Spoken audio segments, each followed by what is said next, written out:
లక్ష్మీదేవి ఉండదు. గరికపాటి వారు చెప్పారు, ఈయన చెప్పింది ఇది కాదు. ఇక్కడ ఏడిపించద్దని చెప్పాం, ఏడవద్దని చెప్పడం కాదు, ఇక్కడ ఏడిపించద్దని చెప్పాం. ఆవిడ గంటకు అన్నీరు ఒలగకుండా భర్త తండ్రిలాగా కాపాడాలి అక్కడ.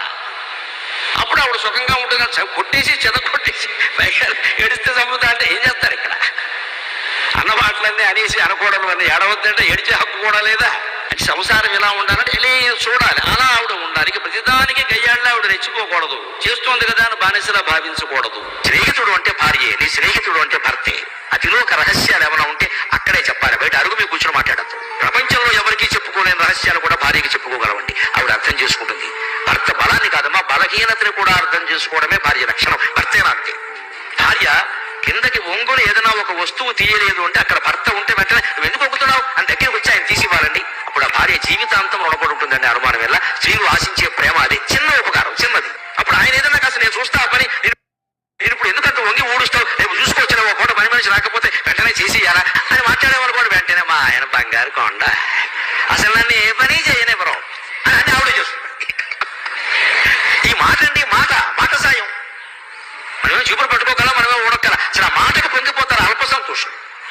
ఈ మాట ఈ మగాడు అనకపోగా ఆవిడ ఊడుస్తూ ఉంటే తప్పుతుంది మన పని మనం చేసుకోవడం అని కామెంటే కాకుండా మా అమ్మ లంకంత ఇల్లు ఊడిచేది, మండిపోతుంది. ఈ బిళ్ళ నిన్ను ప్రేమిస్తుందా, నీ భర్త నిన్ను ప్రేమిస్తున్నాడా అమ్మా, నీ కోసం నేను ఉన్నానయ్యా అని భార్య ఇలా చేతిలో చేయవేస్తే ఆ మగాడు ఎంత అదృష్టవంతుడు, శ్రీ మహావిష్ణువు కదా.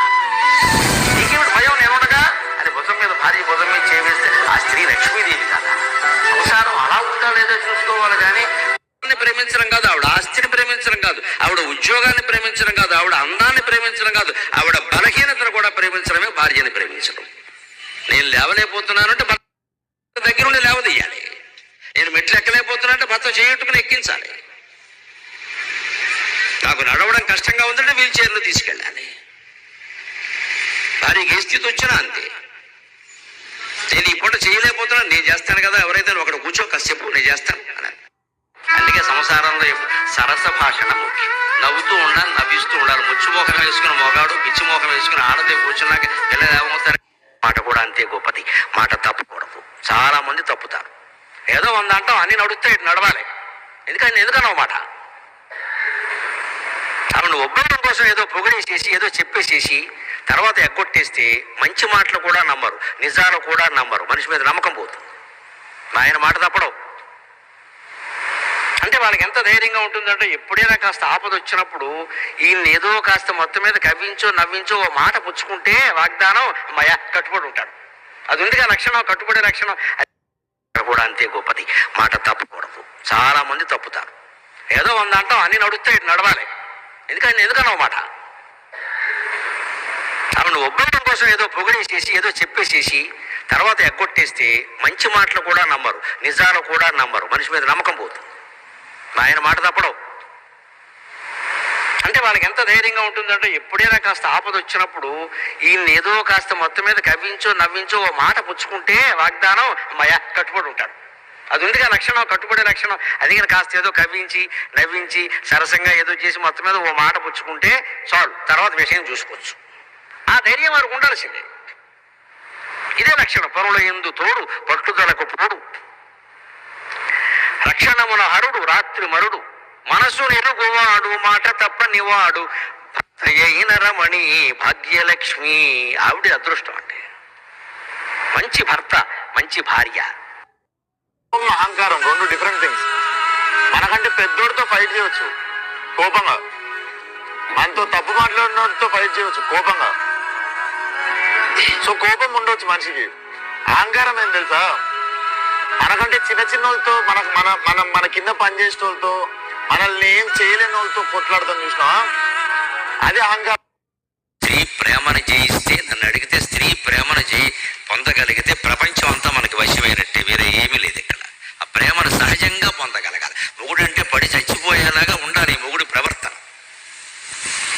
ప్రేమ వాడు కోరేది ప్రేమ. ఆ చీరలు అడుగుతారు, నగలు అడుగుతారు, వల్లకాడు మాట్లాడి ఇవన్నీ. మొగుడు సరిగ్గా ప్రేమిస్తే ఏం అడగరండి అవన్నీ. ఆ ప్రేమే కోరతారు. అది లేక ఇవన్నీ అడుగుతారు. That's also escaping. అవి అలాగూ లేవి ఇవేనా ఉండని. నిజంగా దగ్గర కూర్చోబెట్టి భుజం మీద చేసి మాట్లాడే మొగుడు అంటే ఎవరికండి నగలు కావాలి? అక్కడ ఎవరు వేసుకుంటున్నారండి అంత నగలు? ఎవరికి కావాలి? ఎలాగూ లేదు కదా. అది ఎందుకు రావాలి? పుష్కలంగా భర్త ప్రేమించగలిగితే ప్రతి స్త్రీ ఆనందంగా ఉంటుంది. అసలు నగరమాట చెప్పదు, ఉన్నవి చాలండి, మీరు ప్రేమిస్తున్నారు అంతే చాలు. నాకు గర్వంగా చెప్పుకుంటుంది అందరి దగ్గర. ఎటువంటిదో గుర్తెరగకుండా భర్త తాళి కట్టిన దగ్గర నుంచి ఏ పని పడితే ఆ పని చెప్పకూడదు. ఇది రాముడు చెప్పిన తీర్పు. భగవంతుడి చేత ఇయ్యబడినటువంటి కానుక భార్య. అందుకని ఎప్పుడు పడితే ఎప్పుడు, ఎలా పడితే అలా తను ఎక్కడికో తనకిష్టమైన పనులు చేయడానికి వెళ్ళిపోతూ భార్యని కూడా నీ ఇష్టంతో సంబంధం లేదు, నన్ను కట్టుకున్న తర్వాత నా ఇష్టం అని చెప్పేసి అస్తమానం ఆవిడ్ని బలవంత పెట్టకూడదు. భార్యని ఎంత జాగ్రత్తగా చూసుకోవాలో నేర్పాడండి రామచంద్రమూర్తి. ఎందుకని జనక మహారాజు గారు కన్యాదానం చేస్తూ చెప్పాడు, ఈవిడ కామ్యపత్ని కాదు, నీ చిత్తం వచ్చినట్టు నీ చేతిలో ధనస్సు పట్టుకున్నట్టు కత్తి పట్టుకున్నట్టు నీ ఇష్టం వచ్చినట్టు వాడడానికి వీల్లేదు. ఈవిడ పతివ్రత, మహాభాగా. మగవాళ్ళు ఆడవాళ్ళు అందరూ గుర్తుపెట్టుకోవాలి, ఇంటి ఆడది నవ్వుతూ చిలకలా ఉంటే తప్ప ఇంట్లో సంపదలు నిలబడవండి. అలాగే ఆవిడ నవ్వాలి కదా అని చెప్పేసి ఆవిడ నవ్వకుండా ఏడుస్తుంటే నవ్వమని చెప్పానా చితక్కొట్టేస్తారు పట్టు అనుకోవాలి. నవ్వేలా మగవాడు ప్రవర్తి